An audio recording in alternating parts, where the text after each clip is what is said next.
Yeah, if you close the door. You turn this off. Welcome back to my channel. I'm trying to make it like kind of different, but this is like the back part of my house, so it's kind of like my chill spot where I think about everything. I think I'm gonna call it like Jenna's corner. So it's like where I have all my different thoughts and everything. But yeah, I wanted to start off with kind of as far as connecting like with your divine connection. I don't know if anybody's heard of, it's called Remedies for the Mind, Heart, and Soul. It's Crystals for Healing, the complete reference guide. And this is by Karen Frazier. So it's like really, really helpful. But one of the key points I wanted to kind of hit on today, let me turn this all the way down, is it actually says connection with the divine. Within each of us lies a spark of the divine. Every living creature and object on earth is made up of the same energetic material which comes directly from the source. Connecting with the divine serves many purposes, from balancing emotions to experiencing grace, gratitude, joy, and wonder. Taking the time to connect with your divine daily through prayer and meditation can greatly enhance your life. Excuse me. I welcome, and this is something that you can just state as like a positive affirmation. It says, I welcome the presence of the divine. I exist within the divine as the divine exists within me.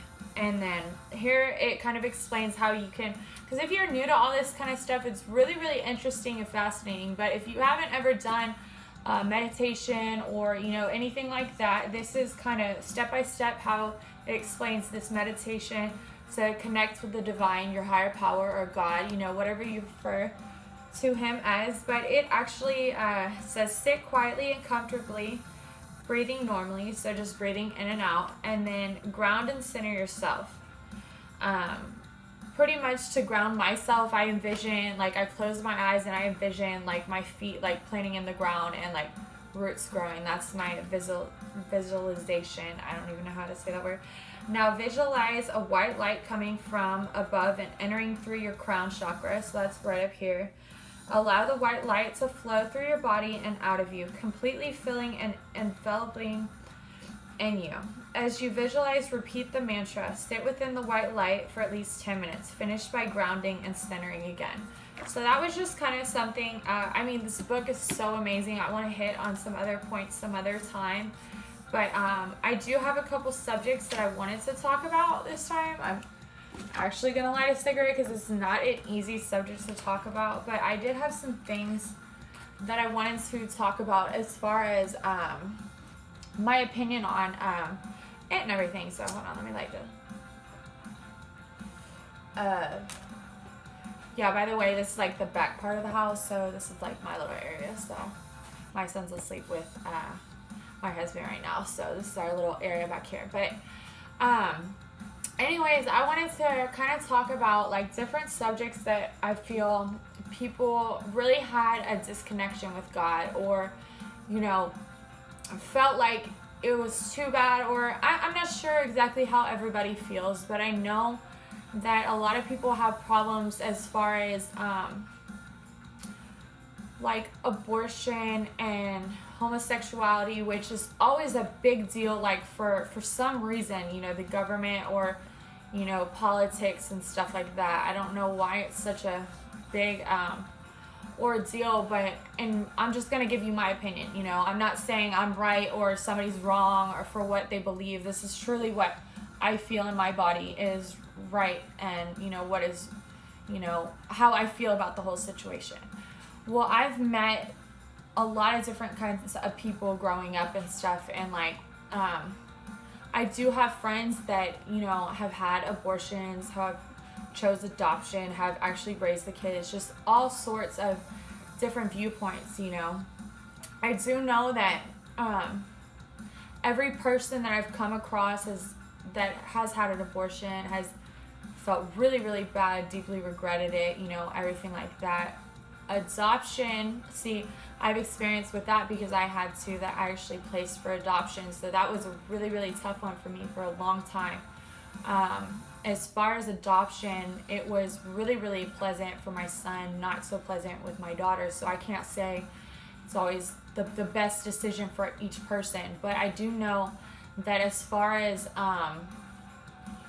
raising your child and the blessing and the experience that comes with that, I mean, that is truly the best experience I've ever got blessed enough to even, experience that, So, as far as, like, those subjects go, I guess that's always, like, a politics kind of thing. But, I really believe that God just wants you to know that He forgives you really no matter what you do. And so a lot of girls I know hold on to it, like, kind of, it's almost like a big bag behind your back, like it's weights you're holding you down and stuff. And there's a lot of decisions that people, feel that is too big, or, they can't go back or change. But in all reality, there's so many things that you would think, how could somebody forgive me for that? How could they even look at me that way? But honestly, God is a forgiving God. He always,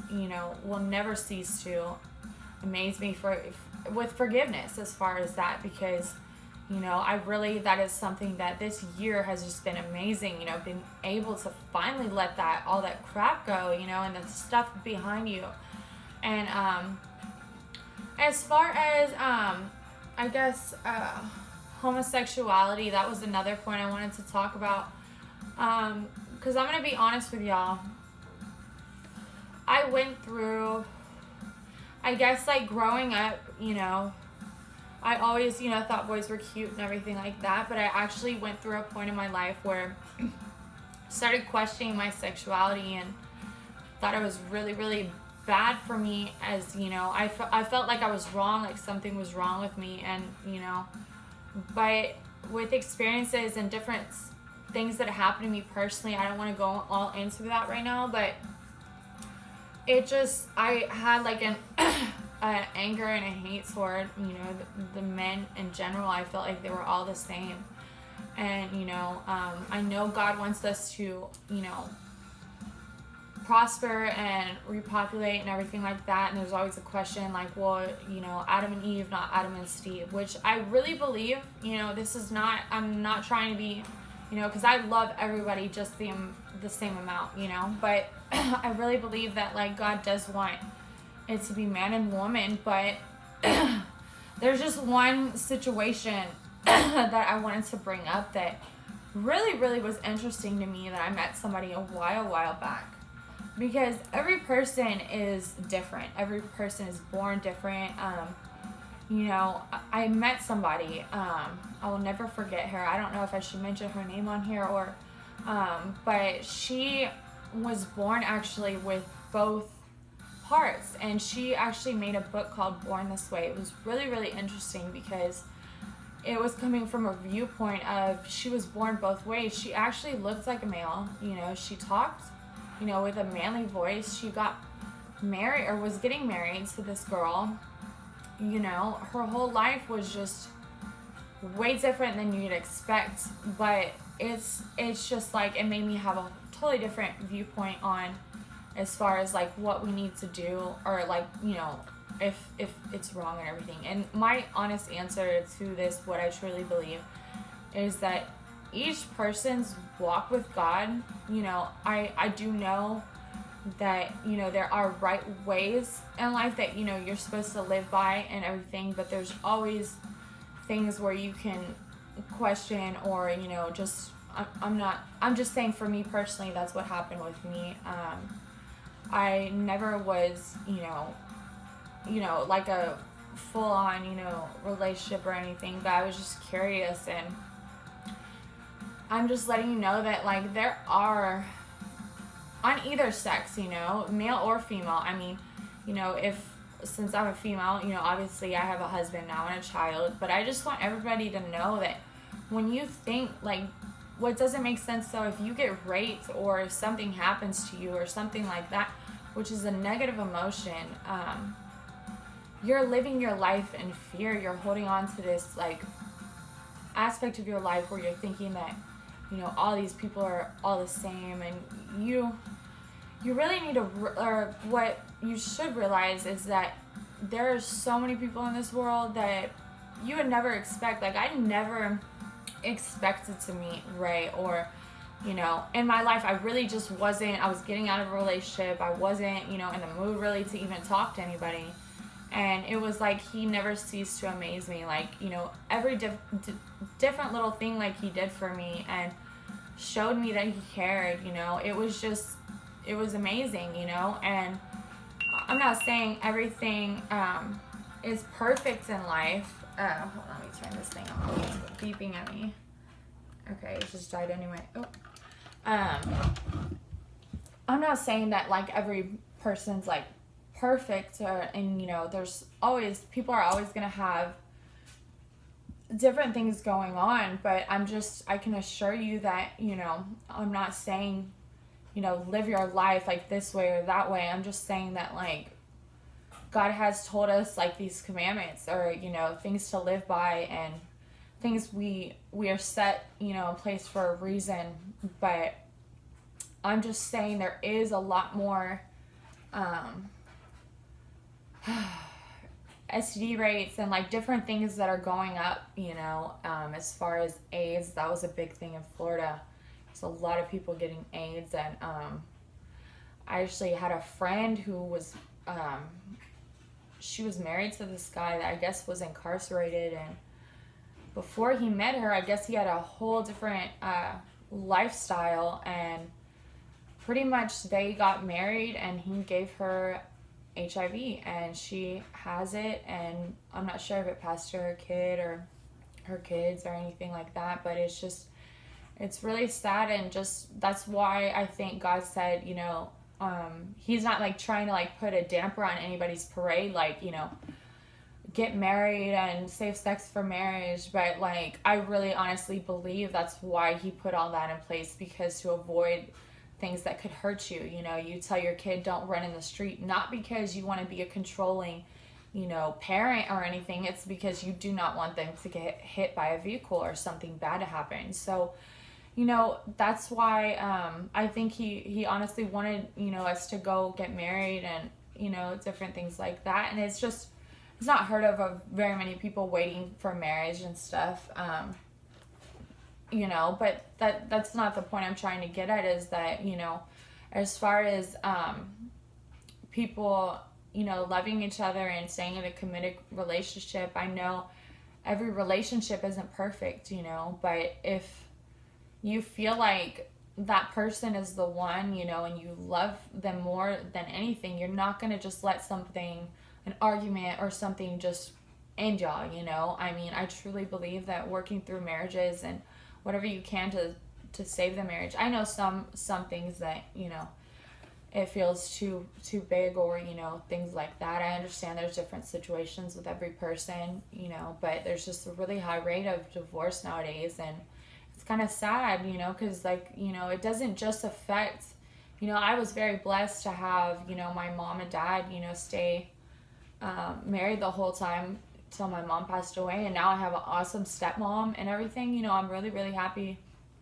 about her even, you know, and my mom. You know, I was very blessed to have either one of them, you know, in my life. And it's just, I just think it's really important that people hold on to the love and focus on the good, you know. And it's too easy for nowadays to just take the easy way out. I think it's easier to just say, you know, F it and leave, you know. That's easier because you want to avoid all those emotions or feelings and everything. But in reality, it, you know, well, I mean, I'm not even in, it hasn't been a full year yet that I've been married, but I absolutely love being married. It's amazing, you know, and I get to focus on my baby and my husband, and it's just, I talk to a couple of my friends, you know, all the time, and it's just, it's a really happy way. I'm really happy, honestly, right now. So, but yeah, I don't know really if there was anything else. I think there might be one more thing I wanted to, hold on.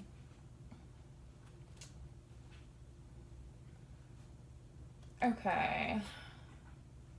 Yeah, I guess I think I might hit on this. I had a situation, well, I don't want to go like in details, but like as far as my life and different things that have happened with me personally, you know, some people, I guess, look on like the past or are scared for me, you know, and I believe, you know, as far as like things, okay, I don't know really how to put this without saying anybody.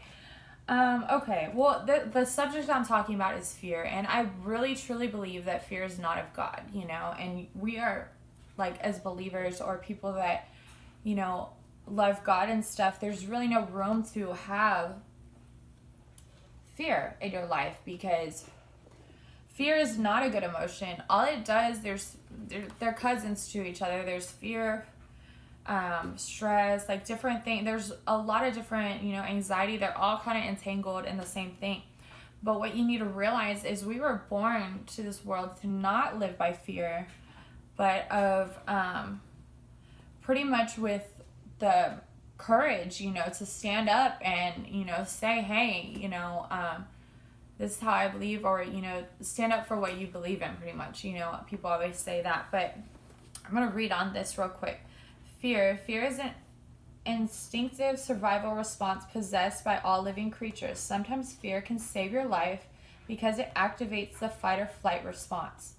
However, generalized fear, anxiety, or ongoing fear related to issues that are not life-threatening can cause you some paralyzed and keep you from following your soul's path.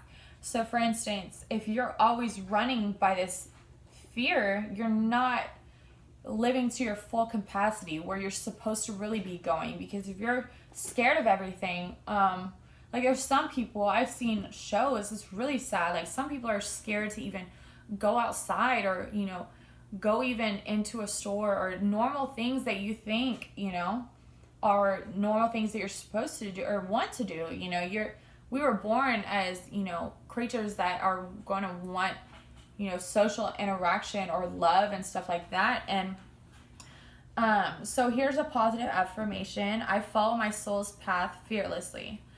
And here's a meditation. If you have trouble with fear, anxiety, different things that are kind of same correlation, this is something that you can do as a meditation, which will directly pinpoint this. It says, sit comfortably and close your eyes. Speak the mantra. So speak that right there. I follow my soul's path fearlessly. Now ask yourself, what do I fear? Focus on your root chakra and pay attention to the answers that arise. When you know what it is you fear, picture the fear as a solid object, lifting away from your body and dissolving into the atmosphere. Repeat the mantra. So repeat it. I follow my soul's path fearlessly. Then ask, what do I fear? Again, repeat the process until no fears come up. So pretty much you are visualizing, you know, this fear of, even if sometimes it's a person or a feeling of being alone, you just picture that picture right there, and just say that over and over and just wait for it to lift. And I can truly assure you that I've dealt with this a lot of times, especially my main one was attachments, like as far as with people, I guess a family member, ex-boyfriend, or somebody that was, I guess, a crucial point in your life. You have attachments for one reason or the next, but when you visualize, I used to visualize like almost all the junk, you know, in the basket, and then having like the balloon, kind of like the hot air balloon, lifted away, and I would literally envision that, and I would feel it just leave. And then when you ground yourself and everything, it's just it's really refreshing. And I wish I would have known this a long time ago, but even if you go to like counselors or different people that talk and stuff, it really does help. And so I hope I help, you know, somebody out there today. My point and intention of this video was not to upset anybody about, you know, the topics. I just kind of wanted to talk about it. For some reason it was laid on my heart today, and talk to a couple different people. And so anyways, y'all have a blessed day. I hope you enjoyed seeing Jenna's Corner. This is my new little thing. I'm gonna start doing it a little bit more often, or have it every night, you know, different subjects that I'm going to talk about, or what I feel, I want to bring to the light. So anyways, let me get this, and that's it.